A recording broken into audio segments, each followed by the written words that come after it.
Max Verstappen cruised to yet again another victory at Austria. While this Grand Prix will mark the end of Verstappen's streak of consecutive laps led, it still marks the continuation of victory streak for both the Dutchman and the Austrian racing team. While it might have been all good news for Red Bull, it's not so much for the Silver Arrows. Mercedes endured its toughest race of the season at the Red Bull Ring. Not only did they finish over a minute behind race winner Max Verstappen, they were also leapfrogged by Ferrari, Aston Martin, and also by McLaren. This has revealed multiple new problems for Mercedes, which they should examine well before the British Grand Prix this weekend. Let's start by talking about what really happened to Mercedes and how they performed throughout the entire sprint weekend. An important thing to keep in mind is the sprint weekend format in place. This was brought to add some excitement to the weekend, to add some unpredictability over the course of the Grand Prix. Only one practice session was in place for the teams to play around the setup of the car. While the Red Bull car seemed to be in the best place, the W14 was not for sure. While Lewis Hamilton led the practice sessions on long-run pace on hard tires, they were nowhere on the mediums and soft compound tires. This was evident on both qualifying sessions. On Friday's qualifying, George Russell had another Q2 exit to suffer, qualifying P11. While his teammate Lewis Hamilton qualified P5 for Sunday's Grand Prix, over half a second slower than pole sitter Max Verstappen. Adding to that, Lando Norris of McLaren outqualified the 7-time world champion, showing much better pace around the Red Bull Ring. The sprint shootout was much worse for the Brackley-based squad than Friday's qualifying as Lewis dropped out of SQ1, qualifying P18 for the sprint, while Russell was not able to improve on SQ2 due to a hydraulics failure. Therefore, both Mercedes drivers had nothing to lose as they rolled the dice and enjoyed a drive from back of the grid. Gambling for slicks on a wet track around half sprint distance, Russell finished P8, just 0.9 of a second behind 7th place Esteban Ocon, while Hamilton moved up to P10, moving up 8 places from his starting position. While the sprint turned out to be a positive day for Mercedes, Sunday's race according to team boss Toto Wolff was a bruising day for the Silver Arrows. Russell only was able to make up 3 positions over the 71-lap Grand Prix, while Lewis Hamilton dropped 2 places and finished 7th, following lack of pace from his W14 and suffering a 5-second time penalty due to track limit infringements. After being very competitive around Barcelona and Montreal, the W14 was nearly a second off the pace around the Red Bull Ring. This comes as a worrying update for the Brackley-based squad. If we take a look at where the W14 was struggling compared to its customer cars, the MCL60 and the MR23, the W14 had poor traction around the slow speed turn 3. This was very much expected by the Silver Arrows as the W14 has a poor rear end. But when we take a look at Hamilton's race, he was not able to make it around the high-speed sections of the track without going out of the track limits. This would come as a shock, as this was the part where the W14 excelled around the Barcelona circuit. This could be down to the car not being in the proper setup window, which is to be expected on a sprint weekend. Even Lewis Hamilton's race engineer Peter Bonington talked about the W14's improper balance over the team radio. Adding more to this problem is the fact that Mercedes got beaten by another of its customer team, McLaren.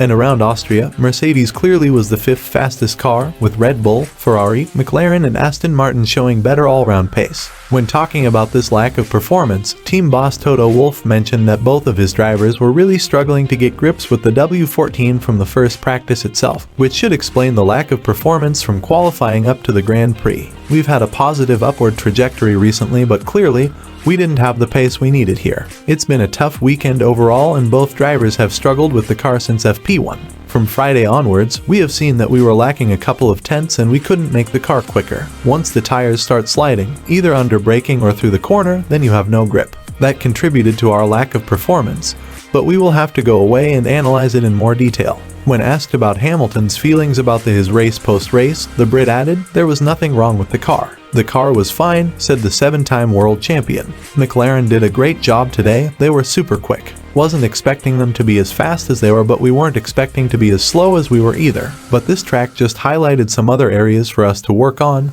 and not the greatest of days." Given Hamilton's complaints about the handling of his W14 during the race, it's a contrast to the improvements he had been feeling in recent races. How bad the W14 was performing under Hamilton's hands, he was very much frustrated on the team radio, which prompted Wolff to intervene and calm down his star driver. "Lewis, the car is bad, we know, please drive it." This was a similar situation to last year's Emilia-Romagna Grand Prix, where Toto talked to Lewis on the team radio and apologized for how bad the W13 did perform.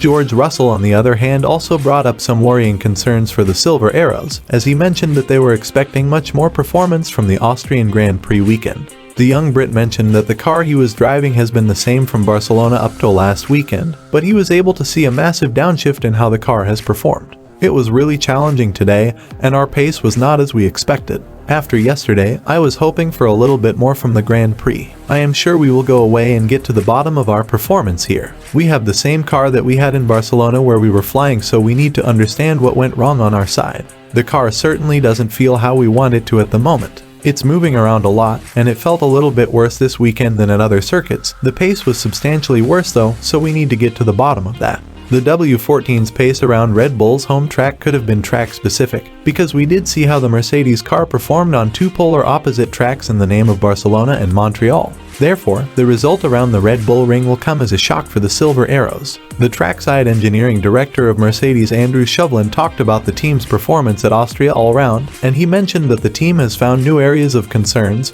where the team must focus on improvements. There's lots for us to improve on leaving here. The performance clearly hasn't been good enough. We need to understand how much is down to not landing the setup in the right place and how much is just base performance. We're happy that we've only got to wait a few days before getting back on track. We need to work hard to understand the areas that need improvement, but we're looking forward to Silverstone and putting this race behind us. While all this is happening, we need to keep some things in mind. First, the upgrades the Silver Arrows brought was a total concept change. Therefore, the team has much more to learn before substantial performance gains can be expected. Secondly, other teams like Ferrari and McLaren leapfrogged the Silver Arrows with upgrades being brought to Austria. So, we may find Mercedes back in its highest ever competitive form come Silverstone, as the Brackley squad are expecting to debut a huge upgrade package around what the team could call its closest to a home race. Around Austria, we saw the W14 struggling with getting proper traction, even with fresh tires. Meaning, the engineers back at Brackley should work on improving the downforce generation of the car's floor,